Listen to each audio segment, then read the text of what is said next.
7 ივლისს საქართველოს მართლმადიდებელი სამოციქულო ეკლესია ქრისტეს წინა მორბედისა და წინასწარმეტყველის წმინდა იოანე ნათლისმცემლის შობას აღნიშნავს. დღესასწაულთან დაკავშირებით ავჭალის წმინდა იოანე ნათლისმცემლის სახელობის მონასტერში საზეიმო წირვა აღევლინა. ღვთისმსახურება წალკელმა ეპისკოპოსმა გრიგოლმა აღასრულა.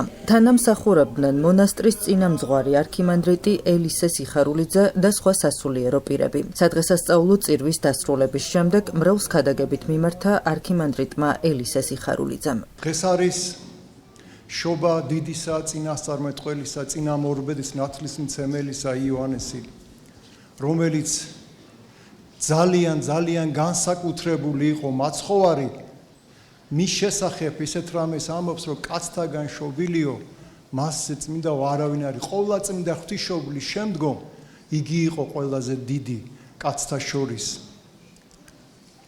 იგი დაიბადა ქებრონში, ისრაელის ერთ-ერთ ქალაქში. მისი მშობლები, წინასწარმეტყველი ზაქარია და მართალი დედა ელისაბედი, უშვილონი იყვნენ.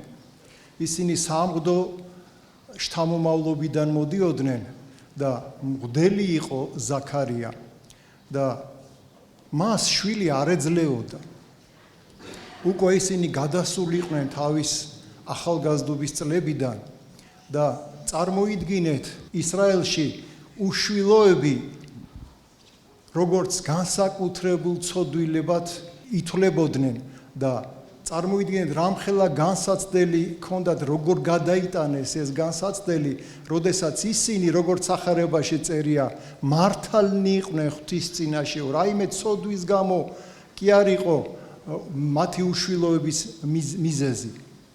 და აი ერთხელ, როდესაც წინასწარმეტყველი ზაქარია შესული იყო საკურთხეველში და აკმევდა საცეცხლურით, მას გამოეცხადა მთავარანგელოზი გაბრიელი და ახარა, რომ შენ გეყოლება ვაჟიშვილი და სახელად იოანეს დაარქმევ.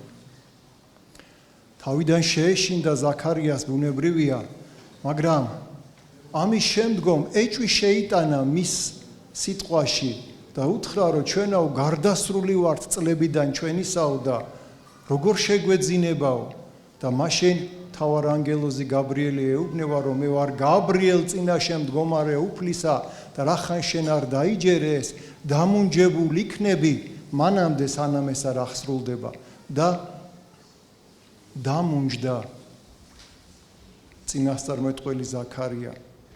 ხალხი, რომელიც გარეთ ელოდებოდა, მიხვდნენ, რომ რაღაც მოხდა, მიხვდნენ, რომ რაღაც უცნაური რამ მოხდა საკურთხეველში და როდესაც წმინდა წინასწარმეტყველი ზაქარია გამოვიდა საკურთხევლიდან, ყველა მიხვდა, რომ იქ რაღაც დიდი სასწაული მოხდა, მას უკვე ლაპარაკი აღარ შეეძლო.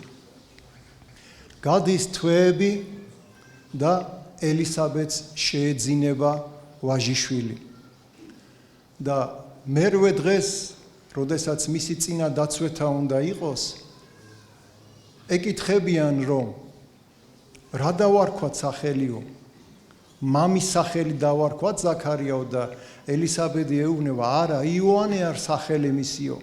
ეს ცოტა უცნაური წესი იყო, რადგანაც წინაპრების სახელს არქმევდა იოანე, კიდე მის საგვარეულოში არავინ არ იყო და შემდგომ ამისა მამამის მიუტანეს, რომ დაეწერა სახელი ღრმისა და მან დაწერა იოანე არ სახელი მისი და მართლაც ამის შემდგომ ის ამოიღებს ენას და დაიწყებს ქადაგებას და მისი ქადაგება ერთგვარი წინასწარმეტყველება იყო მასზე.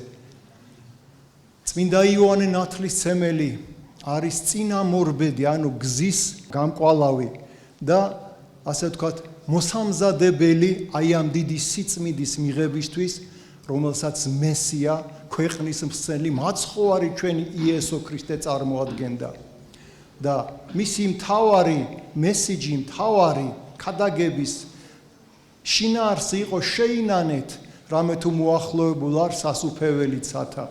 აი ეს სინანული არის პირველი და უმთავრესი, რაც ყველა ქრისტიანს უნდა გაგვაჩნდეს. სინანული არის ის, რომლის გარეშედაც ვერც ერთი ადამიანი 1000 სხეულის კარებს ვერ შეაღებს და სწორედ იოანე ნათლისმცემელი იყო, ვინც აი ეს პირველად სინანულის ქადაგება მოსთხოვა ხალხს. მოხდა ისე, რომ იოანე ნათლისმცემელი ღრმობიდან უდაბნოში გაიზარდა, მას ანგელოზი ზრდიდა და როდესაც 30 წლის გახდა, იგი გამოვიდა ხალხში და როგორც გითხარით, დაიწყო სინანულის ქადაგება და მისი ქადაგება სინანულის შესახებ იმდენად მომნუსხველი იყო ხალხისა, რომ ძალიან ბევრი ხალხი მიჰყვებოდა.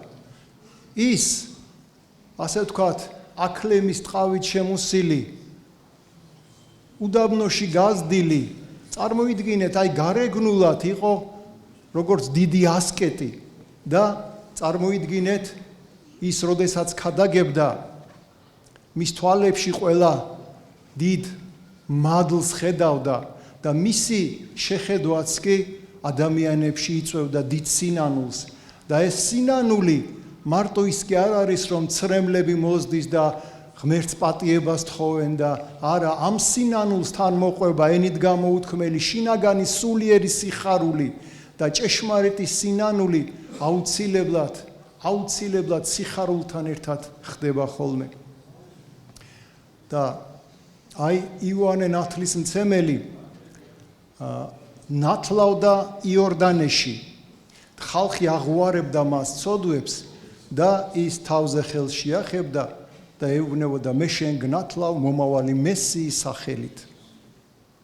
ის იყო პირში მთქმელი, ის ამხელდა ფარისევლებს, სადუკევლებს, ნაშობნო იქედნეთანო, აი ესე უწოდებდა მათ აი ამ ფარისევლობას და ბუნებრივია, რომ მან ვერ მოითმინა ისიც, რომ იროდი მეფემ თავის ძმის ცოლი მოიყვანა ცოლად და ბუნებრივია, რომ მასაც ამხელდა და მოხდა ისე, რომ იროდიმ იგი შეიპყრო და მაკედრონის ციხეში ჩასვა. და როდესაც იროდის დაბადების დღე იყო, აი ამ რუში დედაკაცის შვილი სალომეა როკვიდა, ცეკვავდა და ისე თნდა, ისე მოეწონა იროდის, მთვრალ იროდის მისი ცეკვა, რომ პირობა მისცა, რომ რაც არ უნდა მთხოვო, ყველაფერს შეგისრულებო და დედამისისაგან წინასწარ შეპირებული იყო, თუ ამას გეტყვისო, მოითხოვე თავი იოანე ნათლისმცემელისაო და რომ მოითხოვა, მაშინ გააგზავნა მეხლმე და თავი მოჰკვეთეს იოანე ნათლისმცემელს. იოანე ნათლისმცემელმა კარგად იცოდა მისი აღსასრული, იგი ლოცულობდა თავდახრილი და მეხლმე რო შევიდა მასთან, არც კი განძრეულა და მისი მოკვეთილი თავი რო ამოუტანეს, მოკვეთილმა თავმა კიდევ ერთხელ ამხილა მათი აი ეს დიდი ცოდვა.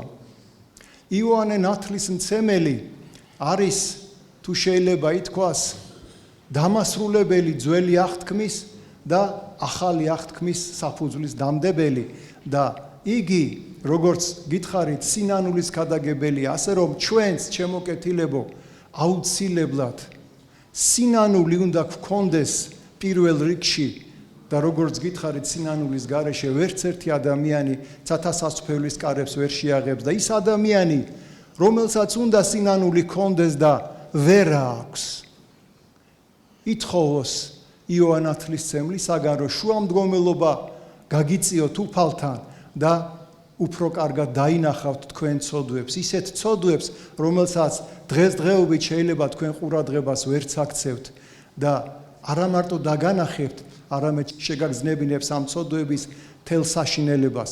ღმერთმა მოგცეს ყველას განცდა თვისთა ცოდვათა და არა განკითხვა ძმისა ჩვენისა. ყველას გილოცავთ ამ დიდებულ დღესასწაულს, პირველ რიგში ულოცავ მის უწმინდესობას, ჩვენს უდიდეს პატრიარქს, ღმერთმა ჯანმრთელობა, სიკეთე, გახარება მისცეს, დიდხანს გვიცოცხლოს ღმერთმა მისი თავი.